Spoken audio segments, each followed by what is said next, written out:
Bon, bah il est midi. On est le 15 avril. Je voulais te montrer un truc parce que j'ai beau expliquer. Pardon, j'ai mis un petit coup à plein de gens comment élever en divisible. Ça n'a pas l'air de le faire. Ça n'a pas l'air de le faire. Hein. Donc on va le regarder. Hein, ça sera plus simple à comprendre. Alors c'est une façon à moi. Hein. Donc pour faire simple.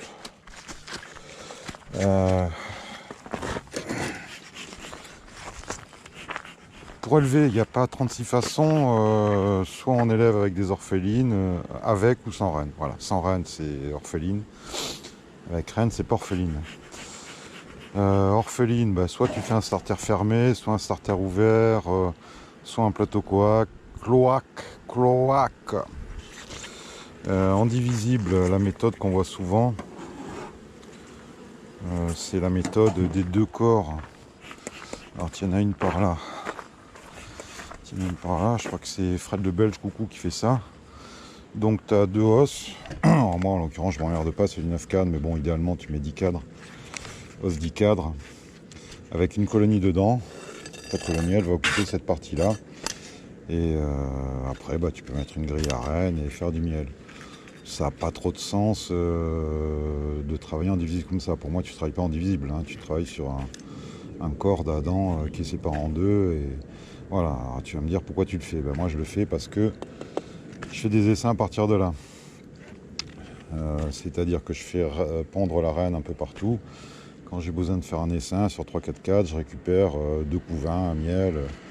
Je mets une cellule en avant. C'est pas de l'élevage indivisible ça. L'élevage indivisible à ma façon, appelons-la la nouvelle technique d'élevage. J'ai un corps, une hausse d'Adam avec du couvain, une grille à reine, et ensuite j'enquille sur les hausses. Donc ça fait du miel. Sauf que j'ai observé que sur les divisibles, alors l'an dernier il y a eu 5-6 hausses ici, hein, là cette année c'est pas la même, et puis en plus je fais pas de miel, je fais des essaims.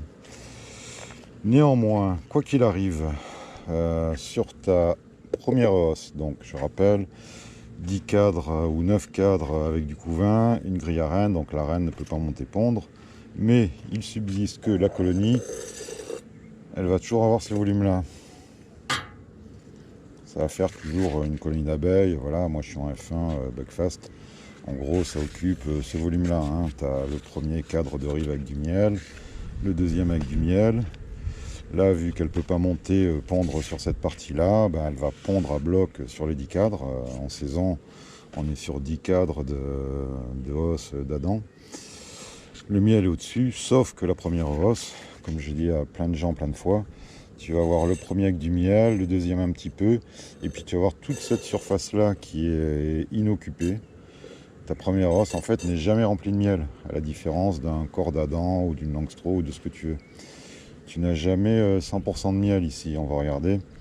Tu as des corps bâtis en ouvrière, avec du pollen ou rien. Et c'est pour ça que j'ai tenté de mettre une barrette d'élevage là-dedans. Il y a déjà 2 ans, ça fait 2 ans que je fais ça. Hein. Donc c'est une colonie avec une reine en dessous, une grille à reine. Tu peux la mettre en production, de toute façon, hein. Tu rajoutes des hausses, voilà. Hein. Moi, c'est ce que je fais habituellement. Hein. Alors c'est un peu chiant d'élever avec 3, 4 ou 5 os enlevés à chaque fois pour retirer ta barrette, mais ton élevage tu fais toujours dans le premier corps. Hein. Tu vas comprendre. Donc là la colonie elle est... c'est un truc qui s'est relancé il y a quelques temps déjà. Donc je vais te chercher la pince. Avec les gants, hein. Bah ouais, j'ai les mains qui gonflent. Je suis obligé de mettre des gants. Hein. C'est mon malheur, c'est comme ça. C'est mon destin. Je fais de l'apiculture en gants. On part sur les nuques. Mais bon. Donc là, elles ont commencé à monter. Alors, c'est pas encore super populeux. Hein.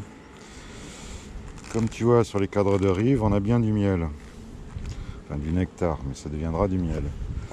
Alors, si tu veux t'en servir d'éleveuse sans rajouter de hausse tout le temps, bah tu vires tes rives, tu décales, ou tu remets à bâtir ici pour le miel, hein, voilà. Donc on va élever absolument sans orpheliner, sans faire d'opération. Tu as une première hausse avec des abeilles. Sur tes cadres, que je te disais, hop là, plus au centre. Alors là, ça a mis à la fond, hein. Mais malgré tout, tu vois, elle laisse de la place ici, hein. Voilà. Où la reine ne peut pas monter pondre. Néanmoins, elle estime que, bah voilà, tu as ce volume-là qui est réservé à la ponte. Alors vu que c'est réservé à la ponte, bah, c'est un endroit qui va super bien élever en fait. Et c'est pour ça que j'ai fait ce bricolage. Donc là on est à J4, hein. Donc comme tu vois, ça a élevé avec reine en dessous. Alors t'as jamais du 100%, hein. Là, en l'occurrence 1, 2, 3, 4, 5, 6, 7, 8, 9, 10. Voilà. Alors c'est bien aussi quand tu regardes à J4, parce qu'elles doivent être toutes ouvertes, hein. C'est demain qu'elles vont être fermées. Ça te permet, si tu as comme moi une vision pas top, si à J4 tu as quelque chose de fermé, tu le dégages. Voilà. Donc c'est tout con, hein. Vous n'avez pas besoin de vous prendre la tête, faire un starter, faire une orpheline, un starter fermé. Il n'y a rien à faire. Il n'y a rien à faire. T'as ta colonie qui est là, hein, avec tes cadres de ponte. Tu as ta première hausse, tu enlèves un cadre de miel que tu fous ailleurs et tu te bricoles un vieux cadre avec des trucs d'élevage comme ça, quoi, voilà. Et tu envoies, tu vois, voilà. Donc alors si tu gardes ta colonie en production, bah surtout tu nourris pas de sirop, pas de pâte prot et compagnie, hein. Mais si tu veux en faire juste des colonies pour élever, bah tu mets du sirop, tu mets de la pâte prot et en avant, hein. Je croyais que c'était JJ qui montait, mais non, il rentre pas manger. Voilà, la nouvelle technique d'élevage. Alors s'adapter aux débutants, je pense, parce que vous n'avez pas besoin d'orpheliner quoi que ce soit, de faire de trafic. Vous faites la main là-dessus.